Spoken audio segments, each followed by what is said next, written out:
Time now for our Media Watch with James Creedon. Good evening, Luke. Good to see you. James, perhaps...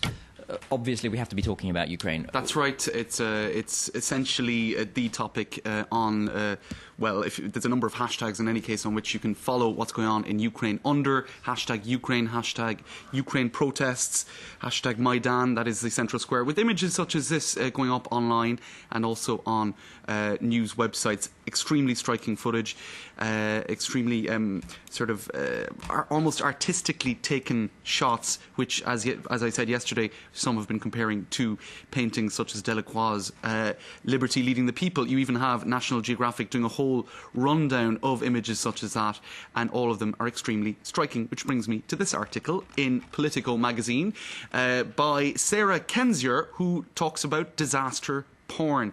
The day we pretended to care about Ukraine. Now, perhaps a little bit cynical. I think a lot of people are genuinely interested in what's going on there. But she points out that what she advises the public is look at the images of Ukraine, but do not consume them without context. When you see a headline about somewhere apocalyptic, remember that an apocalypse does not feel cinematic to the person experiencing it. It feels instead like the end of the world. Perhaps something to keep in mind as we look at those extremely striking images.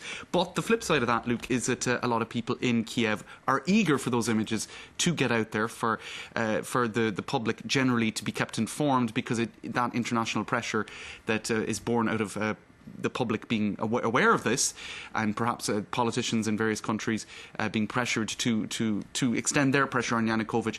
There is a mindfulness of that in Kiev, as this headline in Le Monde points out.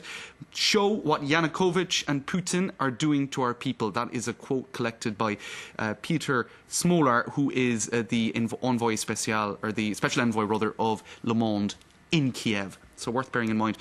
Just before we move on, Luke, worth mentioning as well the sort of, I suppose you could go so far as to call it a propaganda war of sorts on YouTube, with competing images showing, I suppose this image in particular is showing protesters armed with guns and wearing army fatigues. Now, bearing in mind, we cannot verify where these images were taken and when they were filmed. It could indeed be some form of manipulation, but they were put online today on the 20th of February by a YouTube account known as Great Ukraine. So we can only presume that they would be pro-Yanukovych in their point of view, and trying to depict the protesters as perhaps stirring up that trouble. But you have a lot more images, it must be said, of police brutality and the dozens of injured.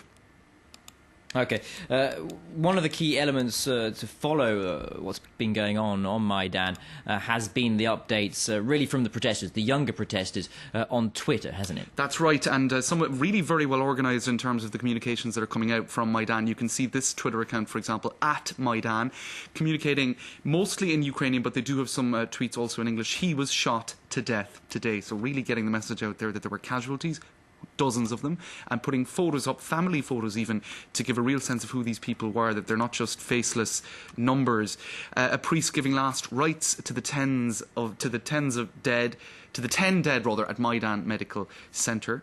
So you're getting a direct line to what's happening in Kiev, Luke, and a lot of images coming out. Journalists as well, of course, doing their part to tweet in real time what's going on. These medical volunteers, mostly young women, are doing an incredible job. Many dead, hundreds wounded. That's by a Dutch journalist, Olaf Quens. It's not just journalists and the protesters that are making their views known on Twitter, much like it's been since the Arab Spring, really. Right. Twitter, it's where everybody goes, and that includes politicians.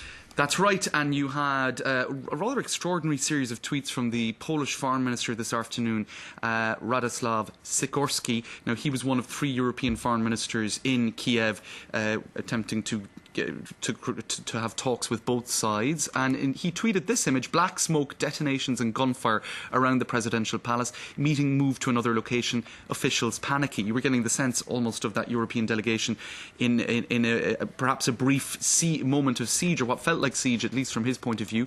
You also have the official German Foreign Ministry Twitter handle, German Diplo, tweeting images of the French Foreign Minister Laurent Fabius here, and the Polish Polish counterpart as well as they arrive at that presidential palace. So it's real-time updates. There's even a word for this sort of communication now, Luke. It's called twiplomacy by some, which might seem a bit glib, but it is actually a developing term. This is just an example of an article I found today that was posted today on the Diplomatic Courier towards a new area of public diplomacy, twiplomacy. So it's certainly it's changing times when you can get a real insight into those diplomatic moments from Kiev.